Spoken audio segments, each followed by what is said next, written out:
There's a rather odd thing about this universe we find ourselves in. It doesn't seem to choose the perfect ones for its most important work. It doesn't select the unblemished, the untouched, the people who've sailed through life on calm waters under cloudless skies. No, the universe has a peculiar preference for the broken, the cracked vessels, the wounded healers, the ones who've been shattered, and somehow pieced themselves back together with gold running through the cracks. And if you've ever wondered why, if you've ever looked at your own damage and thought, why me? Why this? Well, perhaps there's something here worth exploring.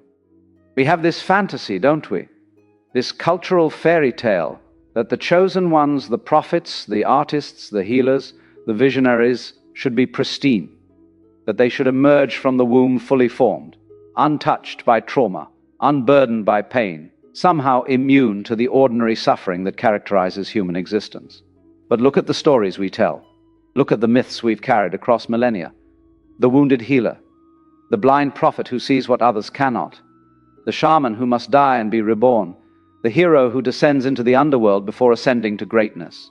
Every single culture, across every continent, across every age of human storytelling, they all understood something we've somehow forgotten in our pursuit of perfection. That damage isn't disqualification, it's initiation. Leonard Cohen understood this when he wrote, "There is a crack in everything. That's how the light gets in. But let's go deeper than the poetry, beautiful as it is, because what does that actually mean? Imagine for a moment that you are a perfectly sealed container, no openings, no vulnerabilities, no places where the exterior world can penetrate your interior world. You are protected, yes, safe, intact. You are also impermeable. Nothing can get out. But more importantly, nothing can get in. No light, no air, no nourishment, no growth. You see, the damage, the cracks, the breaks, the places where we've been split open, those aren't flaws in our design. They're features. They're the very apertures through which life can flow, through which wisdom can enter, through which empathy can breathe. The universe doesn't choose damaged people despite their wounds. It chooses them because of their wounds, because only the broken know how to let the light in. Now, let's be clear about something important here. This isn't some saccharine justification for suffering, some spiritual bypassing that says, oh, your pain is a gift, be grateful for it. That's not what we're talking about. Suffering is suffering. Pain is pain. Trauma is trauma. It's real. It's terrible. It's something no one should have to endure. But, and here's where it gets interesting, once the suffering has happened, once the damage is done, you have a choice, not about whether it happened. You don't get to choose that, but about what you do with it, what you let it make of you. You can let it calcify you, harden you, turn you into stone, or you can let it sensitize you, open you, make you porous to the pain of others. And it's the people who choose the second path, consciously or unconsciously, those are the ones the universe seems to use. Not because the universe is cruel, not because it enjoys watching people suffer, but because someone who has truly suffered, they've been to places that the untouched cannot imagine. They've seen things about the nature of existence that can only be learned in the darkness. They've developed a kind of vision that only comes from having your eyes forcibly opened. Here's a paradox for you. The strongest people you'll ever meet are not the ones who've never been broken. They're the ones who've been broken repeatedly and kept choosing to stay soft anyway. Think about that for a moment. True strength isn't invulnerability. Any fool can build walls high enough and thick enough to keep the world out. True strength is remaining vulnerable after you've been hurt. It's choosing to love again after your heart's been demolished. It's choosing to trust again after you've been betrayed. It's choosing to hope again after hope has made a fool of you. That takes something the undamaged don't possess. A kind of courage that only comes from knowing, truly knowing, in your bones, how bad it can get, and choosing to participate in life anyway. The universe needs this kind of courage, because the work of healing, of creating, of transforming, of awakening, that work requires people who aren't afraid of the dark. And you only stop being afraid of the dark after you've spent time there, after you've learned that you can survive it, that you can even find something there, something essential. There's another dimension to this we should explore. The damaged person, the one who's been through the fire, Develop something the protected person cannot manufacture: authentic empathy. Not sympathy, mind you, not pity, but true empathy. The ability to sit with someone in their pain without needing to fix it, escape it, or explain it away. When you've been broken, you recognize brokenness in others. Not judgmentally, not superiority, just recognition, like meeting a fellow traveler on a path you thought you were walking alone. And this recognition, this ability to say, I see you, I've been there. You're not crazy, you're not weak, you're not alone. This is one of the most powerful forces in human existence. It's what allows healing to happen. Not the healing that comes from being fixed by someone else, but the healing that comes from being witnessed, being seen, being met in your darkness by someone who knows darkness intimately. The universe needs people who can do this, because there's a lot of pain in the world, a staggering amount. And the pristine, the untouched, they often don't know what to do with pain. They're uncomfortable around it. They want to smooth it over, positive think it away, find the silver lining before the person has even finished describing the cloud. But the damaged, they can sit in the mess. They can hold space for the rawness, because they know that sometimes healing doesn't look like transcendence. Sometimes it just looks like survival, like making it through another day. And that's enough. That's sacred. That's the work. We need to dismantle something here. This idea that the universe chooses people in the way we typically think about choosing.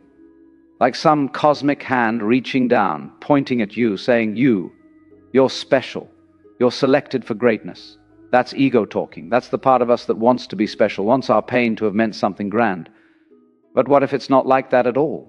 What if the universe doesn't choose damaged people, but rather damaged people by virtue of their damage become available for the universe to work through? You see the difference? It's not that you were selected, it's that you were opened. Life cracked you open. And in that openness, something could flow through you that couldn't flow through the closed, the defended, the armored. You became a channel, not because you're special, but because you're permeable. The flute doesn't make music because it's chosen. It makes music because it has holes in it, because air can pass through it. Your wounds, those are your holes, the places where the song can emerge. But here's where we must be careful, because there's a shadow side to all of this. Damage can be used. It can become an identity, a crutch, an excuse. I'm broken, so I can't be expected to. I've suffered, so the rules don't apply to me. My pain gives me permission to. No. The universe choosing damaged people doesn't mean damage gives you license to damage others. It doesn't mean your wounds excuse your behavior. If anything, it means the opposite. If you've been given these scars, these openings, these apertures of wisdom, then you have a responsibility to use them wisely, to let them make you more compassionate, not more cruel, to let them make you more conscious, not more self-absorbed, to let them make you a better instrument for life's music, not a broken record playing the same grievance over and over. This is the test, you see. Anyone can be broken. That's easy. Life breaks everyone eventually, but will you let the breaking break you open or break you down? Will you use your damage to connect or to isolate? Will you use your pain to understand others or to armor yourself against them? This is the choice. The only choice, really. And it's a choice you make again and again, every single day. There's a Japanese art form called kintsugi. When a ceramic bowl breaks, rather than throwing it away or trying to hide the damage, they repair it with gold. They highlight the cracks. They make the brokenness beautiful. They turn the damage into the most valuable part of the piece. And the bowl that has been broken and repaired with gold, it's worth more than it was when it was whole. Not despite the breaking, because of it. This is what the universe does with damaged people, if they allow it. If they don't spend their whole lives trying to pretend they were never broken, trying to hide the cracks, trying to appear whole, but instead say, yes, I was broken. Look, here are the places where I shattered, and here is where the gold came in. That gold, that's wisdom, that's compassion, that's depth, that's the ability to be truly present with suffering because you're no longer afraid of it. That's what makes you valuable, not in spite of your damage, but because your damage created space for gold. So why does the universe choose damaged people? Maybe it's not really a choice at all. Maybe it's more like a natural selection of consciousness.